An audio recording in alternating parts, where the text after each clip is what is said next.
के एक उपाय से हटेगी बुरी नज़र। बुरी नज़र, कई ऐसे लोग होते हैं जो बुरी नज़र लगने जैसी चीज़ों में बहुत विश्वास रखते हैं और उनका मानना होता है कि उनके घर में किसी न किसी ने बुरी नज़र लगा दी है और यह कोई टोटका कर दिया है।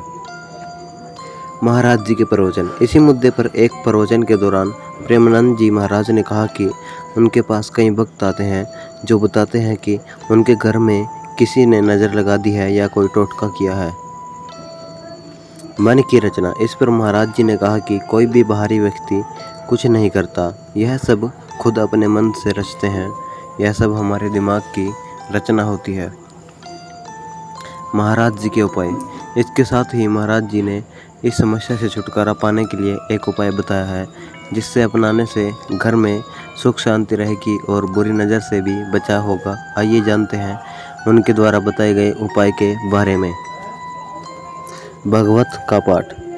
महाराज जी ने कहा कि रोजाना अपने घर में 1 घंटे भागवत पाठ अवश्य करना चाहिए। क्यों करना चाहिए? भागवत पाठ करने से बुरी नज़र और नकारात्मक ऊर्जा का प्रभाव कम होता है। यह घर और जीवन में शांति और सुरक्षा का एहसास कराता है।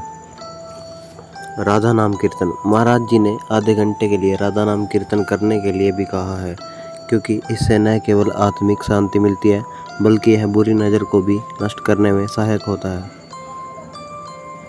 आरती और दीपक जलाएं। महाराज जी के अनुसार भागवत और नाम कीर्तन के बाद घर में भगवान की आरती करें और दीपक जलाएं ताकि घर में सकारात्मक ऊर्जा का प्रवाह होता रहे।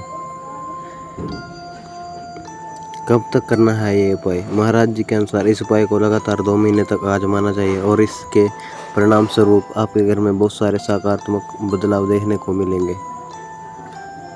महाराज जी ने क्या कहा? प्रवचन के अंत में महाराज जी ने यह भी कहा कि इस उपाय को अपनाने के बाद भक्त उन्हें बताए कि उनके जीवन में अब कौन सी परेशानियां बाकी रह गई हैं। डिस्क्लेमर। इस लेख में दी गई जानकारी पूरी तरह से प्रेमानंद महाराज जी के द्वारा बताई गई है बातों पर आधारित है। इसमें किसी भी चीज़ की सटीकता की गारंटी नहीं लेता है।